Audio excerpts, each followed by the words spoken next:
இது காவி பாசிசம் மட்டுமல்ல, கார்ப்பரேட் பாசிசமும் ஆகும். தடுக்க முடியவில்லை என்பது மட்டுமல்ல, இந்த தாக்குதலில் ஈடுபட்டதாக கருதப்படுகிற அந்த 6-7 பேரை பிடித்து நீதிமன்றத்தில் நிறுத்தக்கூட முடியவில்லை. அவர்களை கூப்பிட்டு நாங்கள் இன்று இரவு தாக்கப் போகிறோம் என்று சொல்லிவிட்டார்கள். சொன்னதற்கு பிறகு எந்த பயங்கரவாதி உங்கள் குண்டுக்காக இங்கே காத்திருப்பான்? பாகிஸ்தானில் இஸ்லாத்தை சொல்லி ஒரு தேசவெறி அரசியல், இந்தியாவிலே இந்து மதத்தை சொல்லி ஒரு தேசவெறி அரசியல், இரண்டும் ஒரு நாணயத்தினுடைய 2 பக்கங்கள். பயங்கரவாத எதிர்ப்பு அல்லது தேசபக்தி இதுக்கெல்லாம் வேலையே இல்லை. காஷ்மீர் மக்கள் எங்களுக்கு உறுதியளித்தபடி நாங்கள் தனித்திருக்க வேண்டுமா, பாகிஸ்தானில் இணைய வேண்டுமா, இந்தியாவில் இணைய வேண்டுமா, இதை நாங்கள் தீர்மானித்துக் கொள்கிறோம், நீ தீர்மானிக்க தேவையில்லை.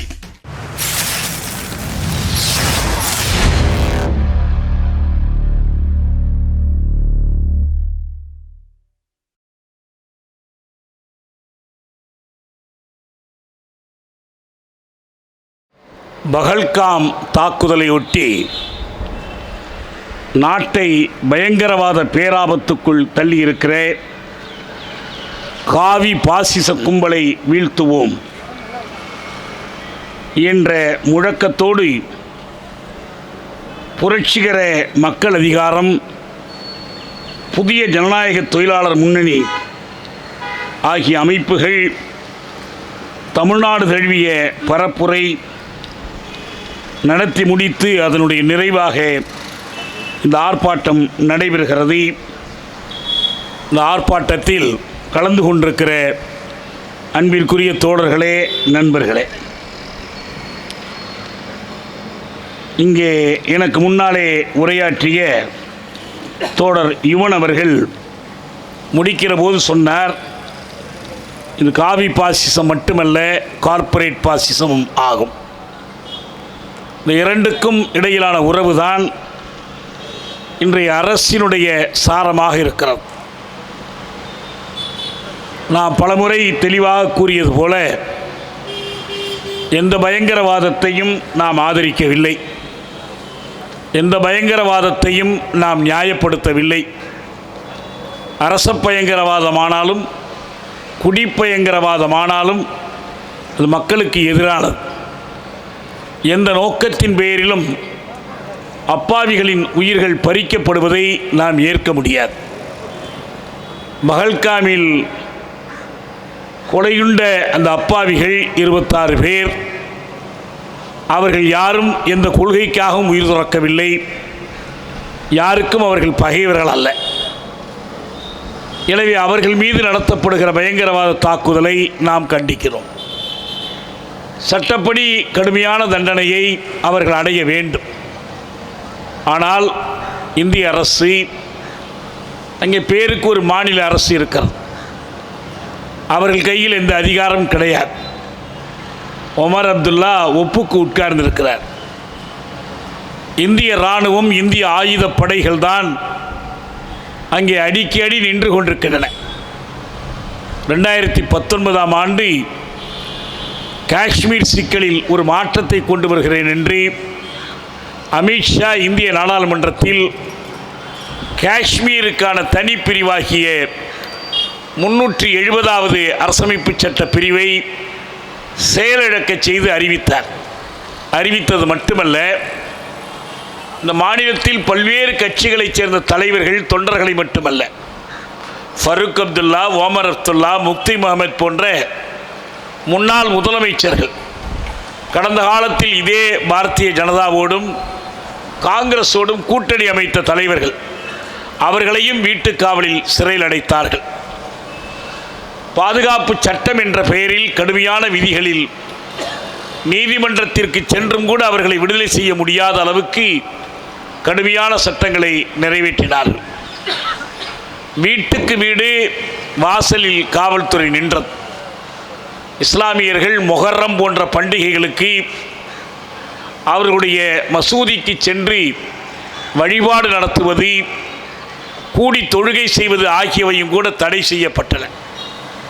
இதையெல்லாம் செய்யும்போது அமித்ஷா சொன்ன காரணம், காஷ்மீரில் பயங்கரவாதம் இருக்கிறது, அதை ஒழித்து கட்டுவதற்காக இந்த நடவடிக்கைகள் தேவைப்படுகின்றன. நீங்கள் பாருங்கள், எங்கள் நடவடிக்கைகளால் காஷ்மீர் அமைதி பூங்காவாக மாறிவிடும். தமிழ்நாட்டிலே கூட பாஜகவினரெல்லாம் தொலைக்காட்சி விவாதங்களிலே சொன்னார்கள், இனி யார் வேண்டுமானாலும் போய் அங்கே நிலம் வாங்கலாம். 370 ஒழிந்தது, 35 நீக்கிவிட்டோம். எனவே நாம் அங்கே போய் நிலம் வாங்கிக் கொள்ளலாம் என்று ரொம்ப ஆவலோடு நாக்கை தொங்க போட்டு கொண்டு பேசினார்கள். இனி காஷ்மீர் இளைஞர்களுடைய வேலைவாய்ப்பு சிக்கல் எல்லாம் தீர்ந்துவிடும். அம்பானிகள், அதானிகள், பல்வேறு பன்னாட்டு குழுமங்கள், முதலீடுகள் நிறையும் என்றெல்லாம் சொன்னார்கள். இந்த கல்லை எடுத்து வீசுகிற சிறுவர்கள் கூட இனி அங்கே இருக்க மாட்டார்கள் என்றார்கள். ஆனால் 2019 பிறகு 6 ஆண்டு கழித்து பகல்காம் தாக்குதல் நடைபெறுகிறது. இதற்கு இடைக்காலத்தில் பல வன்முறைகள் நிகழ்ந்தன. அரசு மோதல் கொலைகள் என்ற பெயரில் பிடித்து கொண்டு போய் சுட்டுத் தள்ளுகிற பல நிகழ்ச்சிகள் நடைபெற்றன. பயங்கரவாதிகள் என்று அழைக்கப்படுகிற இந்த இளைஞர்களுடைய தாக்குதல்களும் நடந்தன. இந்த செய்திகளை எல்லாம் தணிக்கை வழியாக மறைத்து வைத்திருந்தார்கள். ஊடகங்கள் அவர்களோடு ஒத்துழைத்தன. வெளிநாடுகளிலிருந்து வந்தவர்களை கூட காஷ்மீரின் உண்மை நிலவரத்தை அறிய விடவில்லை. இத்தனைக்கு பிறகு பகல்காமில் ஒரு சுற்றுலா தலத்தில் இப்படி ஒரு தாக்குதல் நடக்கிறது. அதை இந்த இராணுவத்தினால் அங்கே குவித்து வைத்திருக்கிற ஆயுதப்படைகளால் தடுக்க முடியவில்லை என்பதுதான் உண்மை. இவ்வளவு நிறைய உலகத்திலேயே இன்றைக்கு இராணுவம் மிக அதிகமாக குவித்து வைக்கப்பட்ட இடம் என்றால் பாலத்தீனம் போன்றவற்றை தவிர்த்து விட்டு சொன்னால் பஸ்தாரிலே குவித்து வைத்திருக்கிறார்கள். 7 பேருக்கு ஒரு படை காஷ்மீரிலே குவித்து வைத்திருக்கிறார்கள். மிலிட்ரி டென்சிட்டி, இராணுவ அடர்த்தி மிக அதிகம். ஆனால் அவ்வளவு பேரை குவித்து வைத்தும் இந்த சம்பவத்தை தடுக்க முடியவில்லை. தடுக்க முடியவில்லை என்பது மட்டுமல்ல, இந்த தாக்குதலில் ஈடுபட்டதாக கருதப்படுகிற அந்த 6-7 பேரை பிடித்து நீதிமன்றத்தில் நிறுத்தக்கூட முடியவில்லை. ஆனால் இவர்கள் நாங்கள் இதற்கு பழி தீர்க்கிறோம் என்று இரவோடு இரவாக பாகிஸ்தான் மீது, அதனுடைய பயங்கரவாத முகாம்கள், இராணுவ தளங்கள் மீது குண்டு போட்டார்கள். இது என்ன மாதிரியான பழிக்கு பழி நடவடிக்கை தெரியுமா? நாட்டினுடைய அயலுறவுத்துறை அமைச்சர் ஜெய்சங்கர் சொன்னார், நாங்கள் தாக்க தொடங்கும் முன்பு அவர்களுக்கு தகவல் கொடுத்து விட்டோம் என்று சொன்னார். இதுதான் நடந்தது. அவர்களை கூப்பிட்டு நாங்கள் இன்று இரவு தாக்கப் போகிறோம் என்று சொல்லிவிட்டார்கள். சொன்னதற்கு பிறகு எந்த பயங்கரவாதி உங்கள் குண்டுக்காக இங்கே காத்திருப்பான்? எனவே இது எல்லாமே ஒரு நாடகம், இது ஒரு அரசியல். பாகிஸ்தானில் இஸ்லாத்தை சொல்லி ஒரு தேசவெறி அரசியல், இந்தியாவிலே இந்து மதத்தை சொல்லி ஒரு தேசவெறி அரசியல். இரண்டும் ஒரு நாணயத்தினுடைய 2 பக்கங்கள். அவங்க வாகா எல்லைச்சாவடியிலே மட்டுமல்ல, பன்னாட்டு அரசியலிலும் இந்த 2 பக்கம் நின்று நாடகம் ஆடிக்கொண்டிருக்கிறார்கள். ஒரு பக்கம் இன்றைக்கு பார்த்தால் கனடாவிலே அல்பர்டாவிலே 7 நாடுகள் குழு மாநாடு நடக்கிறது. இங்கிருந்து மோடி ஓடி போகிறார். அங்கே அவரிடம் பேசுவதற்கு ட்ரம்புக்கு நேரமில்லை. ஆனால் ட்ரம்ப் உடனடியாக வெள்ளை மாளிகைக்கு விரைகிறார். எதற்கென்றால் பாகிஸ்தான் இராணுவ தளபதிக்கு விருந்து கொடுப்பதற்காக போகிறார். ஏனென்றால் பாகிஸ்தானில் அரசியல் தலைவர்களை காட்டிலும் செல்வாக்கு படைத்தவர்கள் இந்த இராணுவ தளபதிகள் தான். அவர்கள்தான் அங்கே தீர்மானிக்கிறார்கள். மோடி நேருக்கு நேராக பேச முடியாதால் தொலைபேசியில் அரை மணி நேரம் அலறுகிறார். போரை நீங்கள் நிறுத்தியதாக சொல்லுகிறீர்கள், எனக்கு பெரிய கெட்ட பெயர் வந்து விட்டது, நாங்கள் தான் போரை நிறுத்தினோம், பாகிஸ்தான் கெஞ்சியதான். ஆனால் ட்ரம்ப் அதற்கு பிறகும் ஒரு பேட்டி கொடுக்கிறார், நான் தான் போரை நிறுத்தினேன், நான் சொன்னதால் அவர்கள் போரை நிறுத்தினார்கள், ஏனென்றால் நான் அவர்களை மிரட்டினேன், நீங்கள் போரை நிறுத்தவில்லை என்றால் நாங்கள் கொடுக்கிற வர்த்தக சலுகைகளை நிறுத்திவிடுவோம் என்று சொன்னேன், அவர்கள் உடனே நிறுத்திவிட்டார்கள். ஆனால் இவர் சொல்லுகிறார் அவர்கள் பாகிஸ்தானிலிருந்து கெஞ்சியதால் என்று. ஆனால் இன்னொரு பக்கம் பத்திரிகையாளர்கள் சொல்கிறார், பிரெஞ்சு ரஃபேல் கம்பெனியிடமிருந்து வாங்கியிருந்த போர் விமானங்கள் எத்தனை என்று தெரியாது, இந்தியாவுடைய இராணுவ தளபதி சொல்கிறார், எந்த எண்ணிக்கை தெரியாது, அவையெல்லாம் சுட்டு வீழ்த்தப்பட்டன. இதற்கு பிறகு இந்த போரை தொடர்ந்தால் ஒரு அவமானம் ஏற்படும் என்பதால் இவர்கள் நிறுத்தி கொண்டார்கள், அவ்வளவுதான். மற்றபடி இதிலே பயங்கரவாத எதிர்ப்பு அல்லது தேசபக்தி இதுக்கெல்லாம் வேலையே இல்லை. மோடியிடமிருந்து இதையெல்லாம் நாம் எதிர்பார்க்கவே முடியாது. ஏனென்றால் அவர் ஏற்கனவே தன்னை தெளிவாக சொல்லிவிட்டார். அவர் உடலில் ரத்தம் ஓடவில்லை. நம்ம சாதாரணமாக பேசுவோம், நீ இதை திங்கிறியா அதை திங்கிறியான்னு கேட்போம். உன் உடம்புல ரத்தம் தான் ஓடுதா வேறு ஏதாவது தண்ணி ஓடுதான்னு. அவர் சொல்கிறார், எனக்கு இந்த சிந்தூரம் தான் ஓடுகிறது என்று சொல்லிவிட்டார். சிந்தூரம் ஓடுகிறது என்றால் மோடி ஏற்கனவே தான் யார் என்று சொல்லிவிட்டார். தேர்தல் வாக்குப்பதிவு நெருங்குகிற நேரத்தில் அவர் சொன்னார், எல்லாரும் போல தாயார் வயிற்றில் 10 மாதம் சுமந்து பெற்ற பிள்ளை அல்ல நான் பயாலாஜிக்கலாக பிறக்கலை, உயிரியலாக நீங்கள்லாம் எப்படி பிறப்பீர்களோ உயிரினங்கள் எப்படி பிறக்குமோ அப்படிலாம் நான் பிறக்கலை. நான் எப்படி பிறந்தேன்னா நேராக கடவுளோட குழந்தையாக பிறந்துட்டேன். எனக்கு ஒரு தெய்வீக சக்தி அதனால தான் இருக்குன்னு சொன்னார். அதனால தான் அவர் ஏற்கனவே சொல்லிக்கிட்டு வர்றாரு. அறிவியல் விஞ்ஞானிகள் மருத்துவர்கள் கூடியிருக்கிற கூட்டத்தில் போய் சொல்கிறாரு, வேத காலத்திலேயே நமக்கு உறுப்பு மாற்று சிகிச்சை இருந்துச்சு, அதனால தான் யானையோட தலையை மனுஷனுக்கு பொருத்தி பிள்ளையார் பிறந்தார் என்று சொன்னார். அவர்களெல்லாம் வாயை பொத்தி கொண்டு சிரிப்பை அடக்கி கொண்டு இருந்தார்கள். இப்படி ஒரு அரசு, இது வெறும் நகைச்சுவைக்கான செய்தி அல்ல. மோடியும் அமித்ஷாவும் கோமாளிகள் அல்ல. அவர்களுடைய மதவெறி என்பது அரசியல் சார்ந்தது. இந்த அரசியல் இன்று நேற்று பிறந்ததல்ல. சவர்க்கார் இவர்களுக்கு வகுத்து கொடுத்த அரசியல். அவர் சொன்னார், இந்து ராஷ்டிரத்தினுடைய எதிரிகள் முஸ்லீம்களும் கிறிஸ்தவர்களும் கம்யூனிஸ்டுகளும். அவங்க 2 பேரும் மதம். இவர்கள் மதச்சார்பற்றவர்கள், மதத்தை அரசியலில் கலக்காதவர்கள். ஆனால் இவர்கள் உழைக்கும் மக்களின் பக்கம் நிற்பவர்கள், மதம் கருதாமல் எல்லா மக்களுக்கும் பாதுகாப்பாக இருப்பவர்கள் என்பதால் அந்த வரிசையில் கம்யூனிஸ்டுகளை அவர் சொன்னார். அவர்கள் கோல்வார்க் எழுதிய புத்தகம் இருக்கிறது, பஞ்ச் ஆஃப் தாட்ஸ்.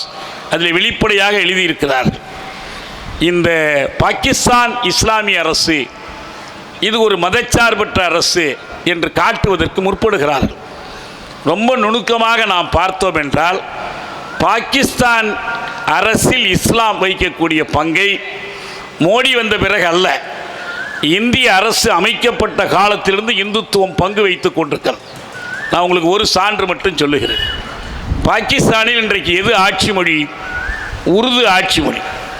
ஆனால் பாகிஸ்தானிய மக்களில் மிகச்சிலர் தான், ஒரு சிறுபான்மை தான் உருது பேசுகிறார்கள். அதிகம் பேர் பஞ்சாபி பேசுகிறார்கள், சிந்தி மொழி பேசுகிறார்கள். புட்டோவினுடைய மொழி அதுதான். இந்தியாவுக்கு ஓடி வந்த அத்வானியினுடைய மொழி அதுதான், சிந்தி மொழி பேசுகிறார்கள். ஆனால் அவர்கள் ஏன் உருது வைத்தார்கள் என்றால், பாகிஸ்தான் என்றால் இது இறை அரசு என்று பொருள். எனவே இம்மதத்தின் மொழியாக உருதுவை நாங்கள் ஆட்சி மொழியாக வைக்கிறோம். ஆனால் வங்கதேச மக்கள் அதை ஏற்றுக்கொள்ளவில்லை. எங்களுக்கு மதம் இஸ்லாமாக இருக்கலாம், ஆனால் மொழி வங்கம். நான் வங்க பண்பாடு, வங்க தேசியம் என்று அவர்களை எதிர்த்து போராடினார்கள். போராடிய மாணவர்கள் உயிர் கொடுத்தார்கள். அதனுடைய தொடர் விளைவாகத்தான் இறுதியில் வங்க தேசம் என்ற ஒரு நாடு மொழி அடிப்படையிலே உருவானது. உருது மொழியை பாகிஸ்தானில் ஆட்சி மொழி ஆக்குகிற அதே காலத்தில் இந்தியாவினுடைய அரசமைப்பு பேரவையில் மொழி சிக்கல் பற்றி ஒரு விவாதம் நடந்தது. அப்போது இந்திய அரசமைப்பில் இன்றைக்கு இருக்கிறது, தமிழ்நாட்டிலே இதை பற்றி பெரிய பிரச்சாரமெல்லாம் நடந்திருக்கிறது. அரசமைப்பு சட்டத்தின் 17வது பகுதியை தமிழ்நாட்டில் மாணவர்கள், அரசியல் தலைவர்கள் கொளுத்திவிட்டு சிறைக்கு போயிருக்கிறார்கள். அந்த 17வது பகுதியில் இருக்கிற 342 என்ற அந்த பிரிவு என்ன சொல்லுகிறது என்றால், Hindi in Devanagari script shall be the official language of India. Devanagari எழுத்து முறையில் இருக்கிற இந்தி தான் இந்தியாவின் ஆட்சி மொழியாக இருக்கும். ஆனால் 1925 கான்பூர் மாநாட்டில் காந்தியார் முன்னின்று மொழிந்த தீர்மானம் இந்துஸ்தானியை ஆட்சி மொழியாக்க வேண்டும். இந்துஸ்தானி என்றால் இந்துக்களுக்கு அது இந்தியாக இருக்கும், இஸ்லாமியர்களுக்கு உருதுவாக இருக்கும். எழுத்து வடிவத்தில் மட்டும்தான் வேறுபாடு. எனவே இந்து முஸ்லீம் ஒற்றுமைக்கு இதைத்தான் ஆட்சி மொழி ஆக்க வேண்டும் என்று காந்தியார் கருதினார், காங்கிரஸ் தலைவர்கள் கருதினார்கள். ஆனால் அரசமைப்பு பேரவையில் நீங்கள் இன்றைக்கு இந்துஸ்தானி என்றீர்கள், இன்றைக்கு இந்தி என்கிறீர்கள். இந்தி என்று சொன்னதோடு நிறுத்தவில்லை, அது உருது ஸ்கிரிப்ட் அல்ல, இன் தேவனாகிரி ஸ்கிரிப்ட். ஏன் தேவனாகிரி ஸ்கிரிப்ட் என்றால் தேவ பாஷை. அது தேவ என்றால் தெய்வத்துக்குரியது. நாம் பேசுகிற மக்களுடைய மொழிகளெல்லாம் நீச பாஷைகள், இழிவான மொழிகள். அது சமஸ்கிருதம் வடமொழி என்பது தேவ பாஷை. அதை எழுதுகிற வடிவத்திற்குத்தான் தேவநாகிரி என்று பெயர். அப்போது சில இஸ்லாமிய உறுப்பினர்கள், சில சோஷலிஸ்டுகள் அரசமைப்பு பேரவையிலே கேள்வி கேட்டார்கள். அன்று எங்களுக்கு உறுதி கொடுத்தீர்கள். அப்போது வல்லபாய் பட்டேல் போன்றவர்கள் அவர்களை பார்த்து சொன்னார்கள், உங்களுக்கு ஏற்கனவே பாகிஸ்தான் கொடுத்து விட்டோம், இங்கே மேலும் மேலும் கோரிக்கை எழுப்பாதீர்கள், இது எங்களுக்கானது. அதுதான் இங்கே இந்தியை அவர்கள் ஆட்சி மொழி ஆக்கிய போதும் இந்தியை வளப்படுத்துவதற்கு சமஸ்கிருதத்தை பயன்படுத்த வேண்டும் என்று வற்புறுத்திய போதும் அப்போதே இந்து ராஷ்டிரத்திற்கான விதைகள் விதைக்கப்பட்டன. இந்தியாவில் நடந்த அரசியல் போராட்டத்தில், சுதந்திர போராட்டத்தில் கம்யூனிஸ்டுகள் வைத்த பங்கு, ஜெயபிரகாஷ் நாராயண் போன்ற சோஷலிஸ்டுகள் பங்கு வைத்த காரணத்தினால், அருணா ஆசஃப் அலி போன்றவர்கள் போராடிய காரணத்தினால், இஸ்லாமியர்கள் போராடிய காரணத்தினால் சமயச்சார்பின்மை என்பது பெயருக்கு நுழைக்கப்பட்டதை தவிர நடைமுறையில் ஒரு இந்து அரசுக்கான விதை, இந்திய தேசியம் என்பது அதனுடைய உள்ளடக்கத்தில், சாரத்தில் இந்து தேசியம்தான். இதை வெளிப்படையாக செயல்படுத்த வேண்டும் என்பதற்காக அவர்கள் 3 திட்டங்களை வைத்திருந்தார்கள். ஒன்று, இந்த நாட்டினுடைய சிவில் சட்டத்தை பொது சிவில் சட்டமாக்குகிறோம் என்ற பெயரில் இந்து சிவில் சட்டத்தை இஸ்லாமியர் மீதும் திணிக்க வேண்டும். இன்னைக்கு பேசுகிறார்களே பாஜகவோ மற்றவர்களோ, இந்த சிவில் சட்டம் என்பது மதத்துக்கு மதம் வெவ்வேறாக இருக்கிறது. உண்மையில் சிவில் சட்டம் படித்தவர்களுக்கு சொத்து சட்டங்கள் எல்லாம், சிவில் நீதிமன்றம் எல்லாருக்கும் ஒன்று தான். கிரிமினல் கோடு மாதிரி சிவில் கோடும் ஒன்று தான். ஆனால் பர்சனலாக திருமணம் செய்து கொள்ளக்கூடிய முறை மற்ற வடிவங்களில் தனித்தனியாக இருக்குது. இதை மாற்ற வேண்டும் என்றார்கள். ஒரே ஒரு கேள்விதான், அம்பானியினுடைய வரி கட்டுகிற போது என்ன பேரில் அவர் வரி கட்டுகிறார்? அந்த குடும்பத்திற்கு ஹிந்து அன்டிவைடட் ஃபேமிலின்னு பேர். அவங்க எல்லாரும் அந்த 28 மாடி வீட்டில் இல்லை, குடும்பம் பூரா வெவ்வேறு இடத்துல இருக்கிறாங்க. ஆனால் அவர்கள் கணக்கு காட்டும்போது ஹிந்து அன்டிவைடட் ஃபேமிலின்னு காட்டுவாங்க. நீ சிவில் சட்டத்தை பொது சிவில் சட்டம் ஆக்குவதாக இருந்தால் என்ன செய்யணும்? முதல்ல ஹிந்து என்ற அடிப்படையில் சொத்து வரி, வருமான வரி எதுவும் இருக்கக்கூடாது. இந்த சலுகை இஸ்லாமியர்களுக்கு கிடையாது, இந்து குடும்பத்துக்கு மட்டும்தான். அது குறிப்பாக இந்த பெருமுதலாளிகளுடைய குடும்பத்துக்கு மட்டும்தான். இவர்களுக்கு தான் அதை சலுகையாக வைத்திருக்கிறார்கள். அம்பேத்கர் செய்த முயற்சி என்னவென்றால், ஒரு நாட்டில் கிரிமினல் சட்டம் எல்லோருக்கும் பொதுவாக இருப்பது போல் சிவில் சட்டமும் எல்லோருக்கும் பொதுவாக இருக்க வேண்டும். அதை எங்கிருந்து தொடங்க வேண்டும் என்றால் இந்து மதத்திலிருந்து தொடங்க வேண்டும். ஏன்னா இந்து மதத்திலே அந்த மதத்தை சேர்ந்த எல்லோருக்கும் ஒரு பொதுவான சட்டம் இல்லை, சொத்துரிமை இல்லை பெண்களுக்கு. கடந்த காலத்திய தொடர்ச்சியாக குழந்தைகளுக்கு மனம் முடிக்கிற முறை இருக்கிறது, விதவை மறுமணம் தடை செய்யப்பட்டிருக்கிறது. இதை எதிர்த்துத்தான் அவர் ஹிந்து கோட் பில் என்ற ஒரு சட்டத்தை முன்மொழிந்தார். அதை முறியடித்தார். அதை முறியடித்து விட்டு இப்போது இதே பொது சிவில் சட்டம் என்பதை இஸ்லாமியருக்கு எதிராக பயன்படுத்த பார்க்கிறார். இது ஒன்று. இரண்டாவது, காஷ்மீர் எல்லையோரத்தில் இருக்கிற ஒரு சமஸ்தானமாக இருந்தது, மன்னராட்சியாக இருந்தது. அதனுடைய மன்னர் ஹரி சிங் இந்து. ஆனால் அந்த மக்களில் பெரும்பாலானவர்கள் இஸ்லாமியர்கள். இந்தியாவில் இன்றைக்கு இருக்கக்கூடிய எல்லா மாநிலங்களிலும் இஸ்லாமியரை பெரும்பான்மையாக கொண்ட ஒரே ஒரு மாநிலம் காஷ்மீர் தான். மாநிலமாக இருந்தபோது, இன்றைக்கி அது மாநிலம் இல்லை. இஸ்லாமியரை பெரும்பான்மையாக கொண்ட ஒரே ஒரு ஒன்றிய ஆட்சி புலம், யூனியன் டெரிட்டரி லட்சத்தீவு தான். அங்கிருந்த ஆட்சி முறையை கலைத்து விட்டார். இந்த காஷ்மீர் இப்படி இருக்கிற காரணத்தினால் அவர்களுக்கென்று பாகிஸ்தான் பக்கம் போய்விடாதீர்கள், இஸ்லாமியர்களாக இருந்தாலும் இந்தியாவோடு இருங்கள் என்று அவர்களை ஒத்துக்கொள்ள வைப்பதற்காக 370 என்று ஒரு சிறப்பு சட்டப்பிரிவை எழுதினார்கள். மன்னர் ஹரி சிங்கிடம் பிரதான் மந்திரியாக இருந்த கோபால்சாமி ஐயங்கார் இந்திய அரசமைப்பு பேரவையிலே இந்திய அரசமைப்பு வரைவு குழுவிலே இடம்பெற்று அவர்தான் அதை எழுதினார். இந்த 370 நீக்கிவிட வேண்டும் என்பது அவர்களுடைய இரண்டாவது திட்டம். 370 நீக்குவதற்காகத்தான் சந்தர்ப்பம் பார்த்து காத்திருந்தார்கள். இங்கே இருப்பவர்களுக்கு ஏதோ 370 அவர்கள் கேட்டார்கள் என்பது போல, அவனுக்கு ஒரு 370 எங்களுக்கு ஒரு 370 கொடுன்னு கேட்பாங்க. காஷ்மீர் மக்களுடைய கோரிக்கை அதுவல்ல. காஷ்மீர் மக்கள் எங்களுக்கு உறுதியளித்தபடி நாங்கள் தனித்திருக்க வேண்டுமா, பாகிஸ்தானில் இணைய வேண்டுமா, இந்தியாவில் இணைய வேண்டுமா, இதை நாங்கள் தீர்மானித்துக் கொள்கிறோம், நீ தீர்மானிக்க தேவையில்லை என்பது அவர்களுடைய நிலைப்பாடு. அதைத்தான் ஷேக் அப்துல்லாவும் கேட்டார். அதற்காகத்தான் 11 ஆண்டுகள் நேரு அரசாங்கம் அவரை கொண்டு வந்து இங்கே சிறையில், தமிழ்நாட்டில் சிறை வைத்தது. இப்படி ஒரு நீண்ட வரலாறு இருக்கிறது. இதை நீக்குவதற்கான வழிவகை இல்லாமல் தான் இந்த 370வது பிரிவை 2019 இன்றைக்கும் அரசமைப்பு சட்டத்தில் அது இருக்கிறது. ஏனென்றால் ஒரு கான்ஸ்டிடியூஷன் அமெண்ட்மெண்ட், ஒரு திருத்தம் கொண்டு வந்து அது நீக்கப்படவில்லை. அப்படி திருத்தம் கொண்டு வந்து நீக்கப்படுவதாக இருந்தால் நீங்கள் இந்திய அரசமைப்பு பேரவை போல காஷ்மீருக்கு ஒரு கான்ஸ்டிடியூண்ட் அசம்பிளி இருந்தது, அங்கு அனுமதி பெற வேண்டும். அந்த பேரவையை கலைத்து விட்டார்கள், இன்னைக்கு இல்லை. காஷ்மீர் சட்டசபையை கேட்க வேண்டும், அதையும் கலைத்து விட்டார்கள்.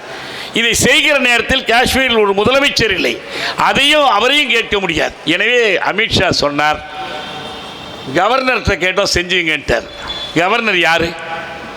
நீங்கள் உங்கள் பாக்கெட்டில் இருக்கிறவர்கிட்ட நீங்கள் அனுமதி வாங்கிட்டீங்க. அதனால்தான் உச்ச நீதிமன்றத்தில் தலைமை நீதிபதியாக இருந்த சந்திரசூட் சொன்னார், நீங்கள் இந்த சட்டத்தை இயற்றியது சரிதான், காஷ்மீரை இரண்டரை இணைப்பதற்கு. ஆனால் இதை நீங்கள் செய்திருக்கிற முறை திருட்டுத்தனமானது, சரப்டீஷியஸ் வே ஆஃப் டூயிங், இதுதான் அவர் பயன்படுத்திய சொல். ஆனால் உச்சநீதிமன்றம் அதை அனுமதித்தது. ஏனென்றால் எப்படியோ காஷ்மீர் இரண்டரை கலக்க வேண்டும் என்று அவர்கள் நினைத்தார். 3வது திட்டம், பாபர் மசூதியை இடித்துவிட்டு ராமர் கோயிலை கட்ட வேண்டும். இந்த ராமர் கோயிலை கட்டுவதற்கு அடி போட்டு கொடுத்தவர் ராஜீவ் காந்தி, மறந்து விடாதீர்கள். எந்த பிஜேபி காரணம் அல்ல, இவர்தான் உள்ளே இருக்கிற அந்த ராம பல்லா, இந்த கோயில் பேர் இன்னைக்கு ராமர் குழந்தை, அதுக்கான கோயில் பாலராமருடைய, பாலமுருகன் நம்ம முருகனில் சொல்கிறாங்கல்ல, இந்த மாதிரி குழந்தை பருவத்தில் இருக்கிற ராமர். அந்த கோயிலுக்குள்ளே வழிபடுவதற்கு, உள்ளே போய் வழிபடுவதற்கு, இந்த சிலையை உள்ளே வைப்பதற்கு அவர் தான் வழிவகுத்து கொடுத்தார். இந்த ஒட்டகத்திற்குள் மெல்ல மெல்ல, இந்த கூடாரத்திற்குள் ஒட்டகம் மெல்ல மெல்ல தலையை விட்டது போலத்தான் அதிலிருந்து இவர்கள் நகர்ந்து கடைசியாக கரசேவையெல்லாம் நடத்தி ஊரெல்லாம் போய் வெறித்தனமான பரப்புரை செய்து இடித்தார்கள். இந்திய அரசியல் வரலாற்றில் ஒரு திருப்பு முனையை ஏற்படுத்திய நிகழ்ச்சி 1992 டிசம்பர் 6ஆம் தேதி நடந்த நிகழ்ச்சி. அன்றுதான் அவர்கள் அதை இடித்து தள்ளினார்கள். ஒரு டைனமைட்டை வைத்து, ஒரு குண்டை வைத்து கண்மூடி கண் திறக்க நேரத்தில் இடித்தார்களா? இல்லை, மணிக்கணக்காக இடித்தார்கள். சூடாயுதத்தினால், கோடாரியினால், கையடைத்த ஆயுதத்தால் இடித்தார்கள். இதை பார்த்து அத்வானி, முரளி மனோகர் ஜோஷி, உமா பாரதி எல்லாம் கைத்தட்டி சிரித்து கொண்டு நின்றார்கள். கர்நாடக, அன்றைக்கு உத்தரப்பிரதேசத்தில் முதலமைச்சராக இருந்தவர் கல்யாண் சிங். உச்சநீதிமன்றம் சொன்னது, நீங்கள் கரசேவையை அனுமதித்தால் மசூதிக்கு பாதுகாப்பு வேண்டும். கல்யாண் சிங் சொன்னார், வெறும் கரசேவை தான், எக்காரணத்தை மட்டும் நாங்கள் மசூதியை நெருங்க விடமாட்டோம் என்றார். ஆனால் அவரும் ஒன்றும் செய்யவில்லை. இவருக்கு யார் உடந்தையாக இருந்தது தெரியுமா? டெல்லியில் பிரதமராக இருந்தவர் நரசிம்மராவ். அவர் இவ்வளவு நடக்கும்போது 6 மணி நேரத்துக்கு மேல் நடக்குது. ஆக்ராவிலிருந்து இராணுவத்தை அனுப்ப முடியும், டெல்லியிலிருந்து அனுப்ப முடியும், எதுவுமே தலையிடாமல் வேடிக்கை பார்த்து கொண்டிருந்தார். மறுநாள் இது நாட்டுக்கே ஒரு அவமானம், அதே இடத்தில் அதே மசூதியை கட்டி கொடுப்போம் என்றெல்லாம் பேசினார். இந்திய வரலாற்றில் நடந்திருக்கிற மிக கொடிய பயங்கரவாத செயல் எது என்றால் இந்த பாபர் மசூதி இடிப்பு தான். ஒரு பழைய கட்டிடத்தை, ஒரு நினைவு சின்னத்தை இடித்து போட்டார்கள் என்பது மட்டுமல்ல, பல ஆயிரம் மைல்களுக்கு அப்பால், நூற்றுக்கணக்கான மைல்களுக்கு அப்பால் பல நூறு கல்லறைகளை கட்டுவதற்கு வழிவகுத்த நிகழ்ச்சி அதுதான். மும்பையிலானாலும் கோவையிலானாலும் நாடு முழுவதும் இன்றும் ஆறாத ஒரு காயம் அது. இன்றைக்கு வந்திருக்கிற அரசாங்கம் இந்த காயத்தை ஆற்றுவதற்கு ஏதாவது ஒரு மாற்று மருந்து இட வேண்டும் என்று கவலைப்பட்டார்களா? இவர்களுக்கு எதிர்பார்த்த 400 இடத்திற்கு மேலான இடங்கள்லாம் கிடைக்கல. சந்திரபாபு நாயுடுவும் நிதிஷ்குமார் யாதவும் இல்லைன்னா மோடி பதவியிலே உட்கார்ந்திருக்க முடியாது. ஆனால் இந்த ஆட்சி வந்ததற்கு பிறகுதான், இன்னைக்கு இன்னும் சொல்ல போனால், எந்த இடத்திலே இவர்கள் ராமர் கோயிலை கட்டினார்களோ அந்த அயோத்தியில் இவர்களுக்கு ஓட்டு விழல, தோத்து போனாங்க. அதை பற்றி அவர்கள் கவலைப்படவில்லை. அமித்ஷா அண்மையில் பேசியிருக்கிற பேச்சு தான் நமக்கெல்லாம் பெரிய எச்சரிக்கை.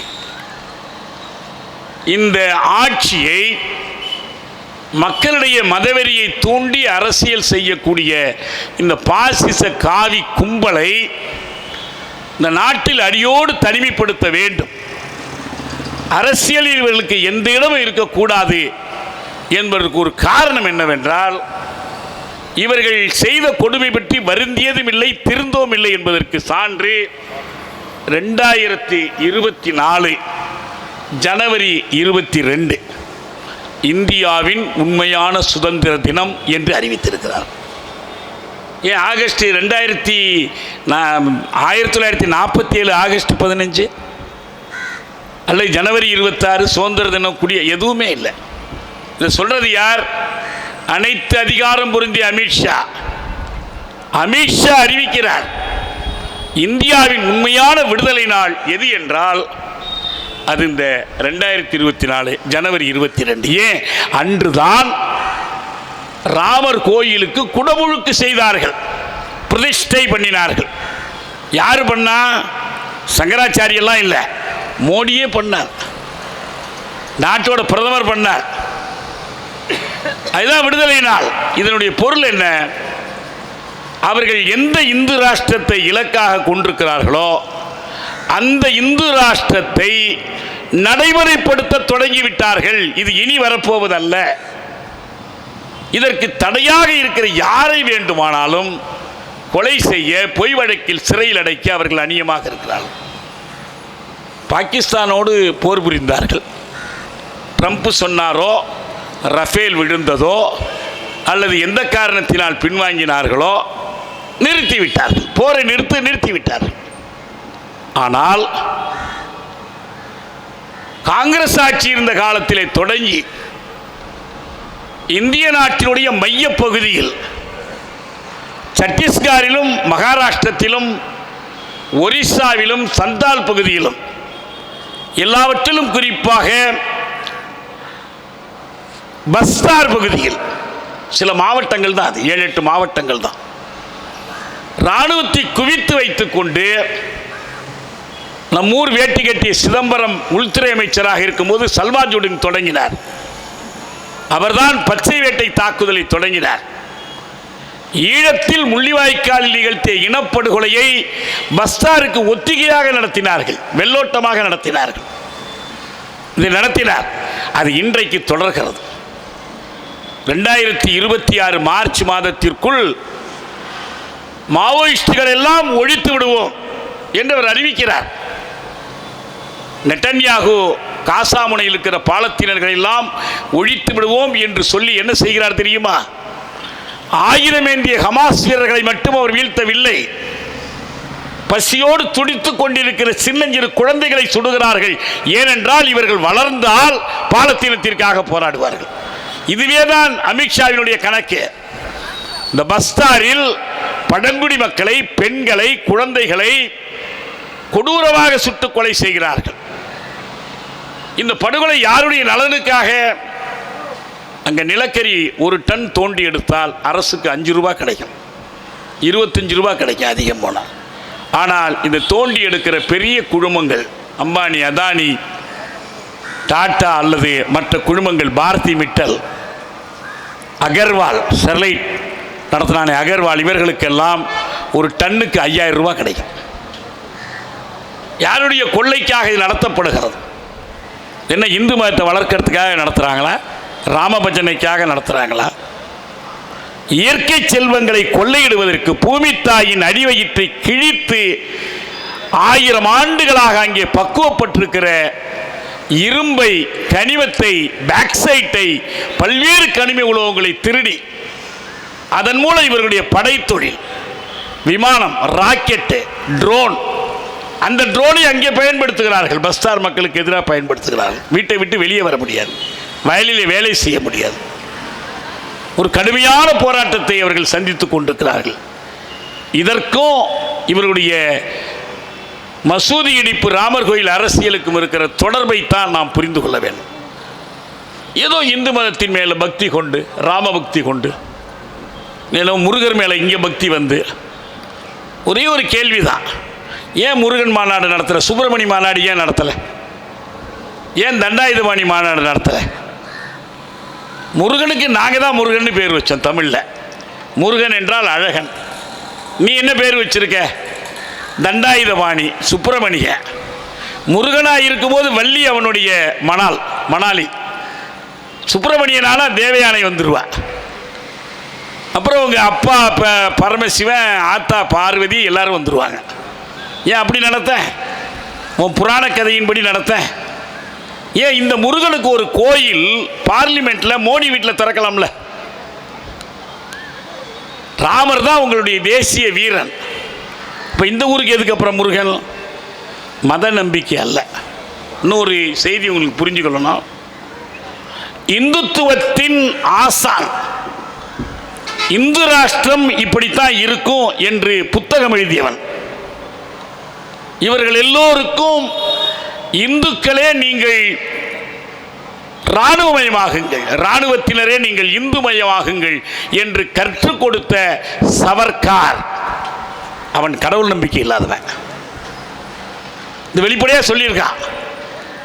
அவனுடைய மதம் எதற்காக? அதுதான் இந்து ராஷ்டிரத்தை அமைப்பதற்கு.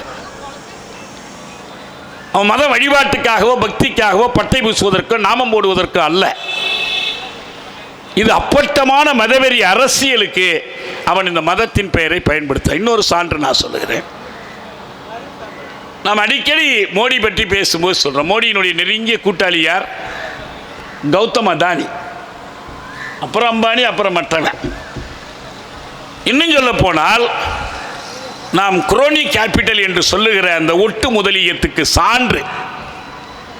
ஒரு பக்கம் அரசியலில் மோடி, அமித்ஷா, பொருளியலில் அதானி, அம்பானி இவர்கள். இந்த அதானி இந்து அல்ல. அதானி சமண மதத்தை சேர்ந்தவர், ஜெயினர்கள். இந்த சென்னை நகரத்தில் எத்தனையோ மொத்த வியாபாரிகள் அந்த மதத்தை சேர்ந்தவங்க தான். மோடி அரசியலுக்கு வந்தார். குஜராத்தில் இவர் முதல்வர் ஆனார். அவர் குஜராத் அளவில் குஜராத்துக்கு பெரிய முதலாளியாக அதானி மாறினார். எப்போது மோடி இந்தியாவுக்கு பிரதமனாரோ அப்போது அதானி இந்தியாவின் பெருமுதலாளியாக மாறினார். இவ்வளவு நெருக்கம். அதனால்தான் தோழர் சொன்னார்ல, இது காவி பாசிசம் மட்டுமல்ல, இது கார்ப்பரேட் பாசிசம். அவர்களுடைய நலனுக்காக இயக்கப்படுவது.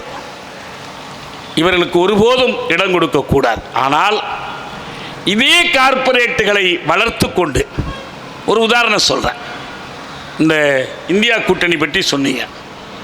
இதில் ஒரு பெரிய சாணக்கியராக ஒருத்தர் இருந்தார். சாணக்கியன்னு இங்கே கூட சில அரசியல்வாதிகள் போட்டுக்கிறாங்க. சாணக்கியன்னா திருட்டு பையன்னு அர்த்தம். மன்னர்களை தூண்டி விட்டு அப்பனுக்கு சொல்லிக் கொடுப்பான். மகன்னு பார்க்காத, போட்டு தள்ளிடு. இப்போ ஏதோ அந்த சாணக்கியம் நிறைய தமிழ்நாட்டில் நுழைஞ்சிருக்கு. மகன் அப்பான்னு பார்க்காத, தூக்கி போட்டுரு. அரசியல் இதெல்லாம் பார்க்கக்கூடாது, தீர்த்து கட்டிடு. அப்படி தான் ஆட்சியை பிடிச்சிக்கணும். எப்பயுமே ஜாக்கிரதையாக இரு, உன் தம்பி உன்னை கொண்டுடுவானான்னு ஜாக்கிரதையாக இரு. இதெல்லாம் சாணக்கியம். இதான் அர்த்த சாஸ்திரம்லாம். இந்த சாணக்கிய தனம் இருக்குது. இதன் அடிப்படையில் ஒரு பெரிய அரசியலை நடத்தி கொண்டிருக்கிறவர் அமித்ஷா. முதல் நாள் திட்டுவாங்க, மறுநாள் வந்து கூடி குழாவுவாங்க, மிரட்டுவாங்க. அவர் என்ன செஞ்சார்னா, இந்த சரத் பவாருடைய கட்சியில் அவருடைய சொந்தக்காரர், நெருங்கிய சொந்தக்காரர் அஜித் பவார்னு இருந்தார். இவர் தான் அவருடைய வலது கையாக கருதப்பட்டவர். இன்னைக்கு மகாராஷ்டிரத்தினுடைய துணை முதலமைச்சர் அவர். இந்த அஜித் பவார் சரத்பவார் கூட இருக்கிற காலத்தில் அஜித் பவார்கிட்ட போய் சொன்னாங்க, உன் மேலே இத்தனை வழக்கு இருக்கு, ஈடியில் வழக்கு போட்டிருக்கோம். இந்த வழக்கு அடிப்படையில் நீ ஜெயிலுக்கு போறியா, இல்லை எங்கள் கட்சி எங்கள் பக்கம் வந்து நீ தலைவரா? எங்கள் கட்சிக்கு வர வேண்டாம், அந்த கட்சியை உடை, பவார்கிட்டேருந்து நீ பிரிஞ்சு வந்துரு. என்னங்க, அவர் எனக்கு சித்தப்பாவோ பெரியப்பாவோ, அவரை கேட்காம நான் ஒன்றும் பண்ண முடியாது அப்படின்னா அவர்கிட்டே பேசிடுவோம் வா என்று அதானி வீட்டிலேயே உட்கார்ந்து அதானி முன்னிலையிலேயே அஜித் பவார் இந்த பக்கம் வந்துட்டார், அமித்ஷாவும் வந்துட்டார், சரத்பவார் வந்துட்டார். இவர் வந்து நேராக சொன்னார், பவார்ஜி நீங்கள் ரொம்ப மூத்த அரசியல்வாதி, நல்லா உங்களுக்கு விஷயம் புரியும், இந்த பிள்ளைங்களெல்லாம் ஜெயிலுக்கு அனுப்புறீங்களா இல்லை வெளியில் எம்எல்ஏ ஆக்க போகிறீங்களான்னார். சரி, எத்தனை பேர் உங்களுக்கு வேணும்? கொடுத்துட்டாங்க. இப்படி தான் போய் சேர்ந்தார் அஜித் பவாரும் அவரோட கொஞ்சம் பேர் இவர் கூட இருந்தாங்க. இதை வச்சு தான் மகாராஷ்டிரத்தில் இன்றைக்கி ஆட்சியவே பிடிச்சிருக்கிறாங்க. இதே மகாராஷ்டிரத்தில் சிவசேனையினுடைய ஒரு பகுதி அது இந்தியா கூட்டணிக்கு வந்துச்சு. அவங்கெல்லாம் யாரை போற்றக்கூடியவர்கள்? வீர சவர்காரை போற்றவங்க. ஏன்னா அத்தனை கடிதம் கொடுத்த ஒரு பிரிட்டனுக்கு அவர். சவர்கார் படம் திறக்கப்பட்டது இந்திய நாடாளுமன்றத்தில் வாஜ்பாய் ஆட்சி காலத்தில் திறக்கப்பட்டது. மிக கடுமையாக அதை எதிர்த்து ஆட்சியிலிருந்து வெளியே வந்திருக்க வேண்டிய கட்சி திராவிட முன்னேற்ற கழகம். ஆனால் கூட்டணி தர்மத்திற்காக அவங்களும் சேர்ந்து அந்த படத்திறப்பில் கலந்துக்கிட்டாங்க. அதே சவர்காரை ஒரு கூட்டத்தில் ஏதோ ஒரு கருத்தரங்கத்தில் குறை சொல்லி ராகுல் காந்தி பேசிட்டார். உடனே இந்தியா கூட்டணி கூட்டத்தில் சொன்னால், சவர்காரை குறை சொல்லி பேசுகிறதா இருந்தால் நாங்கள் கவுத்துருவோன்ட்டான். சரி, இனிமேல் நான் பேசினதோடு சரி, என் கருத்தை மாற்றிக்கல, ஆனால் நான் பேசலை என்று சோனியா காந்தி ராகுல் காந்தி சொல்லிட்டாங்க. ஆனால் இந்த இந்தியா கூட்டணியில் இந்துத்துவத்தை எதிர்ப்பதற்கு, மோடி பாசிசத்தை எதிர்ப்பதற்கு எப்படி சிவசேனை பொருத்தமாக இருக்கும்? அந்த சிவசேனையின் ஒரு பகுதி பால் தாக்கரேயினுடைய உறவுக்காரர். அவர் இதுவரைக்கும் இருந்தார், இப்போ வரைக்கும் ஒரு 2 நாள் முன்னால் வரைக்கும் இருந்தார். இப்போ அவர் திருப்பி அந்த பக்கம் போகிறார். எப்படி, என்ன கொள்கை இருக்குது? நம்ம தமிழ்நாட்டிலையும் சரி, இந்திய அளவிலையும் சரி, இது கூட்டணி அது கூட்டணிலாம் சொல்கிறாங்க. தேர்தல் நேரத்தில் என்ன சொல்லுவாங்கன்னா, இதுதான் கொள்கை கூட்டணிலாம் சொல்லுவாங்க. ஆனால் ஒரு கொள்கை இருக்காது. ஒரு குறைந்தபட்ச வேலை திட்டம் ஏதாவது உண்டா? இல்லை. அதனால தான் என்ன பண்ண முடியுது? நீங்கள் தொழிற்சங்கம்னா எப்படி நடக்கணும், தொழிலாளர் சட்டம்னா எப்படி நடந்துக்கணும், ஒரு புதிய வளர்ச்சி திட்டங்கள்ங்கிற பேரில் மக்களுடைய இயற்கை செல்வங்கள் பாதிக்க, இதெல்லாம் எந்த ஒப்பந்தமும் உடன்பாடும் கிடையாது. அதனால தான் என்னாச்சு, நீங்கள் சட்டசபையில் திராவிட மாடல்னு பேசுவீங்க, ஆனால் சாம்சங் தொழிற்சாலையில் உங்களுடையது கார்ப்பரேட் மாடலாக இருக்கும். தயாநிதி மாறன் நாடாளுமன்றத்தில் இடையில கூச்சல் போடுவார், அதானிம்பர். நான் கூட சொன்னேன், நீ அங்கேயெல்லாம் கூச்சல் போடாத. இந்த ஜெமினி பக்கத்தில் ஒரு அதானி அலுவலகம் இருக்குது, அந்த வாசல் நின்று கூச்சல் போடு. இங்கே முழுக்க அந்த முதலீட்டை நாம் பாய்ஸ் எதிர்ப்பு மக்கள் முன்னணி வைத்திருந்த போது அந்த இடத்துல ஆர்ப்பாட்டம் பண்ணோம். அந்த அலுவலகத்துக்கு பக்கத்தில் நின்று ஆர்ப்பாட்டம் பண்ணோம். ஆனால் இங்கே எல்லாத்தையும் அனுமதிச்சு விட்டு எப்படி வர முடியும்? அங்கே பினராயி விஜயன் விழிஞ்சத்தில் துறைமுகம் கொடுக்குறார். திறப்பு விழாவுக்கு அதானியே மேடையில் நிற்கிறார். அதானியும் அவரும் சசி தரூரும் மோடி நடத்துகிறாங்க. பல பேருக்கு இது புளிய கரைச்சிருங்கிறாரு மோடி. பல பேர் கரைக்குதோ இல்லையோ, இவங்களை நம்பி இந்த மோடியை வீழ்த்திடலான்னு நினச்சிக்கிட்டு இருக்கிறவங்களுக்கு அது பெரிய புளிய கரைச்சிடுச்சு. எனவே நமக்கு இருக்கிற ஒரே ஒரு வழி, தெளிவான கொள்கைகள், வேலை திட்டங்களின் அடிப்படையில் எது உண்மையான தேசியம், எது உண்மையான நாட்டுப்பற்று என்பதன் அடிப்படையில், ஒரு சமயச்சார்பின்மையின் அடிப்படையில், கார்ப்பரேட் நலன்களுக்கும் காவி நலன்களுக்கும் எதிரான ஒரு மக்கள் அணியை ஊட்டி வளர்க்க வேண்டும். அதற்கு மக்களிடம் இந்த கருத்தை கொண்டு சேர்க்க வேண்டும். இந்த விழிப்புணர்வை வளர்க்க வேண்டும். Eternal vigilance is the price of liberty என்று சொல்வார்கள். நாம் உரிமையோடு வாழ வேண்டும் என்றால் இரவும் பகலும் விழிப்போடு இருக்க வேண்டும், உறக்கத்திலும் கூட விழிப்போடு இருக்க வேண்டும். அந்த விழிப்பை வளர்க்கிற உங்களுடைய முயற்சிக்கு தமிழ் தேசிய விடுதலை இயக்கத்தின் சார்பில் என்னுடைய வாழ்த்தினை கூறி விடைபெறுகிறேன். நன்றி, வணக்கம்.